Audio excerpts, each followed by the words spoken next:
Hey, what's going on, guys? I hope you guys are having a good day. I'm Dr. Boyce Watkins from Your Black World and Black Business School. I'm not going to be in here for long, but I wanted to share something with you guys real quick. I had a thought, and I like to share my thoughts when they come to me. I don't like to wait around and lose the thought. So I decided to document this for those of you who are thinking about becoming business owners or becoming investors, which is kind of the same thing. A business owner is pretty much an investor because you put your money into your company, and your hope is to get a positive return on investment, which again pretty much makes you an investor, even if you're not, like in the stock market or any of the sort of traditional sorts of things. Now, what led me to do this short little video, this short little conversation? One of the things that I was thinking about today was I was thinking about how investing in business is a lot like war. It's a lot like going to war. Now, why would I compare investing or starting a business to going to war? Well, you think about war, right? And war is the situation where, let's say you're a military commander, right? And you have all these soldiers and troops that you are going to send to battle. When you send your troops to battle, you don't know what's going to happen. You don't know. Your goal is to either defend territory or to conquer new territory, one or the other, right? Usually, wars all throughout history have been over land or resources, to either stop somebody from taking your stuff or to go get somebody else's stuff or to go claim something that you rightfully believe belongs to you, right? So the reason I compare investing to war and business to war is that the thing about war that's interesting to me, that's quite fascinating, is that when you go to war, it's a bloody, difficult process. War is painful. War is traumatic. War is tough because you've never seen a side win a war. You've never seen an army win a war where they didn't have to deal with tremendous death, casualties, a tremendous amount of destruction, an amazing amount of loss. If you read old stories about World War II and stuff like that, they'll tell you stories about how the Germans built up all these factories and then the Allied troops came through with bombers and blew all the factories up. So all your hard work just blown to pieces. Like all the stuff that you thought was going to help you win the war is now gone, right? But despite that demoralization, you have to be able to keep going. Or you'll hear about in the battle of such and such. The losing side lost 200,000 troops. They had 200,000 deaths, but the winning side only lost 30,000 troops. They only had 30,000 homicides to deal with. They only had to deal with the trauma of 30,000 deaths. So you're the winner. You're supposed to be celebrating, but yet you're sitting there on a pile of blood and dead bodies, and your best friends have been killed right in front of you. So you're feeling like crap, but everybody's telling you you're the winner. So it's kind of like, you're sitting there, you're bloody, you're half dead, your arms halfway hacked off or whatever. Maybe you got a limb removed, and somebody's saying, yeah, you're looking pretty bad, but you should see the other guy, right? That's kind of how war happens, right? And the thing about war is that if you're a general, in a war, a military commander, you can't be squeamish about submitting your soldiers to a battle. When you have 100,000 troops and you need to send 40,000 of them off in this direction, and that half of them might die, you have to do it. And then then let's say half of them get killed, you still got to keep fighting. You got to re-strategize with what you have, because losses and hits are going to happen. When you go to war, you're going to take hits. Well, being an investor is the same way, except instead of dealing with soldiers, you're dealing with dollar bills. Instead of having tanks and missiles and planes, you've got your assets and your different mechanisms, your vehicles for making money. You've got all the resources that are at your disposal, which will allow you to either defend territory or go conquer territory. So, for example, I had my stock portfolio up to a certain level, and I wanted it to stay at that level and to keep growing. Well, unfortunately, the stock market was taking a big hit, so I was losing a lot of money really fast. But because I wanted my portfolio to get above a certain level, I had to keep shoveling money in. Like I had to keep sending in the troops, like to defend the territory, right? And the troops kept getting killed, and it was painful. And if I had been squeamish, I would have gave up. I would have said, man, I can't do this. I'm losing too much money. This is too hard. Those squeamish people that can't stand to lose, a dollar or two, they're not good investors because they freak out. Oh my God.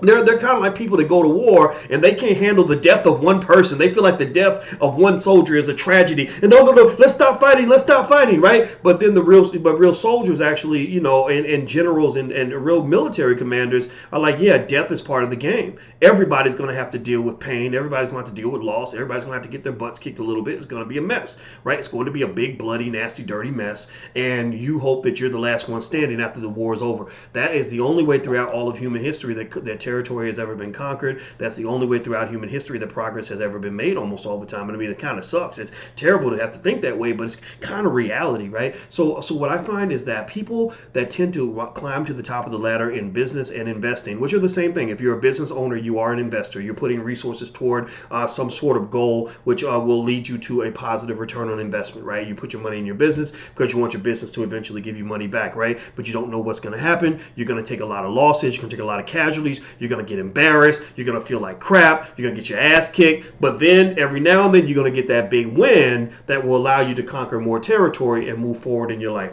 Business owners business owners and investors, I find that they don't walk forward in an easy straight line. They get knocked to the side. They get body slammed and thrown off the road. They get knocked backward 20 feet. They get crushed and have to stand up and keep going. But because of that determination, like okay, I got knocked back. Well, let's figure out. Let's regroup. Let's move forward. Or I got knocked off. Well, let's get back on track. Let's figure out what we got to do. Or you get embarrassed and all your friends and your family members are like, oh, see, I told you shouldn't have started that business. Look at you now. Look at you looking stupid, right? Business owners are people who can kind of get past all of that. And I share all this because people who don't have that business, that economic warrior mentality, that's why when I talk to you guys, I always say that we need more economic soldiers in the black community. People who don't have that mentality have a wimpy mindset. Wimpy mindset basically means scared money don't make money. People that are always scared to take a loss don't usually build big wealth. People that are always scared, like, oh no, you lost $50. That's why you shouldn't do it no more. People that operate on fear never have wealth. They never have power. They never have victory. They never win war, because you can't win a war if you're a coward. You can't win a war if you're a coward. So what I'm really just trying to say to you right now is, some of y'all, this is for the builders in the game. This is for the owners. This is for the bosses. This is for the future investors. This is for the people that are going to be the titans of the future, where your children are going to be billionaires. Some of y'all got grandkids that are going to take it to a level that you've never seen, because they're going to learn the game from you. You might not have a pot to piss in, but they're going to learn from watching you, and you won't even know it. It's going to happen after you're dead. This is for the people that can see a vision that's bigger than what we have right now. And I'm just here to tell you that if you feel a little pain in the process, that is natural. If you feel a little loss in the process, that is natural. If you feel a lot of agony in the process, that is natural. If you feel like you're alone in the process, that is natural. If you feel like you got to overcome a lot of negativity in the process, that is natural, because you're in a community where, scared money ain't never made no money, and most of our people are just scared to take that chance. And people who don't understand war are the ones who will watch you go invest, $5,000 in a new business, lose every penny, and then say, ha ha, see, I told you so. I told that Negro he shouldn't have been trying to invest in that business. But what did you do? You took your money and you went on vacation and went to the club and bought movie tickets and bought True Religion jeans. You ain't do nothing with your money. You ain't built nothing with what you got. So just shut up. Just sit to the side and be quiet. Let the real soldiers go build for the future. So that's it.